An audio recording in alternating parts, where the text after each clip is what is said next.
Hello, it's finally time for the video that absolutely no one's been waiting for. My ultimate guide, not ultimate, but the whatever, the preliminary guide to the pros and cons of Blackpool.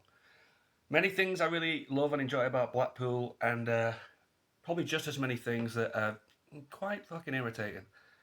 Um, Pros: more takeaways than you can shake a mozzarella stick at. Every style you can imagine: Indian, Cantonese, English, Italian, fish and chip shops galore. Like you're never more than like a 3 or 4 minute takeaway walk away from a takeaway. Um, it's the place is nice and diverse. You know what I mean, right? But not too diverse. So I don't feel like I'm walking around Iraq, although it's a nice, colourful place, lively, interesting atmosphere. Very friendly nightlife. Uh, I'd say, based on limited experience, 50% of the people will dance if you ask them to dance. Male, female, young or old. Probably 50% will actually join you for a boogie. That's a very high percentage of people, especially when you look like this. It's a show business town. Ba ba ba ba. Glitz, glamour, lights, circuses, shows, comedy. Whether you're looking to get into show business or just simply enjoy the acts, there's something for everyone. Sorry, I'm dead out of breath. I've just come up the stairs. I'm generally not the fittest man in the world, but it is a lot of stairs. Anyway, um, probably just walking around the sort of town centre and stuff, I'd say 8 to 12% of people at any given time are in fancy dress. Now, I generally hate fancy dress. There's nothing fancy and certainly nothing funny about it when you're kind of part of it. But to sort of observe and be around, but not necessarily a part of, just makes life a little more colourful, a little more interesting. So that's good. I think a lot of them are on stag do's. A lot of people seem to come to Blackpool for stag do's. They all dress like Mario characters or fucking whatever, Hulk Hogan. Right, cons. Excessive seagulls. Now, I'm from a seaside town. I know all about seagulls. They are feverishly cheeky, thieving vermin. They're very loud, they're very obnoxious. There's always a lot of them.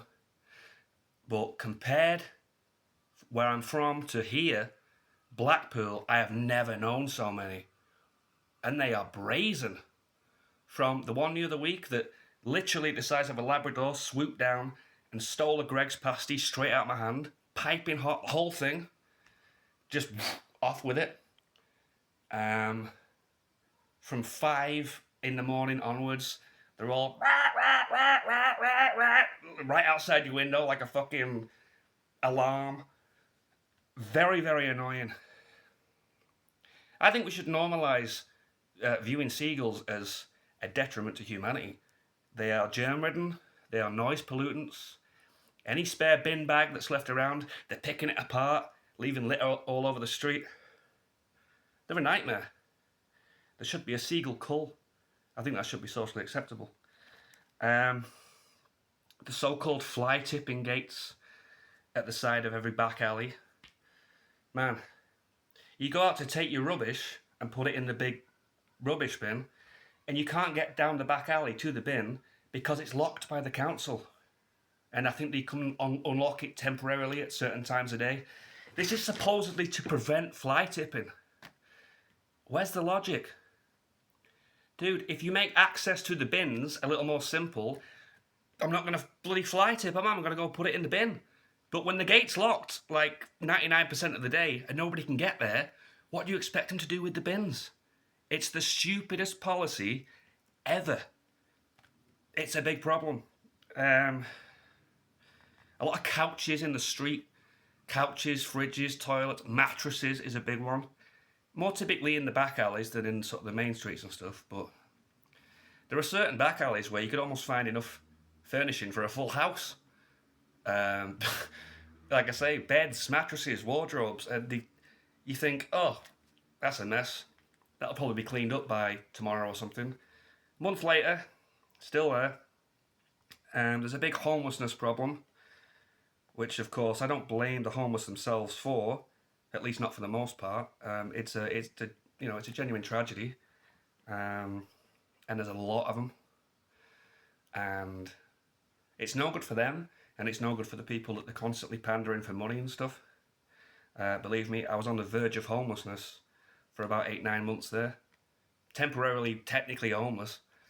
Not fun. No way to live. Um, Almost everything is too convenient, which might not be a problem for a lot of people, but fast food, takeaways, there's so many 24-hour alcohol shops and pubs and nightclubs and, you know, Chinese ladies. Wah! It's like anything you want on tap 24/7. It requires a lot of discipline to live in Blackpool, that I can tell you.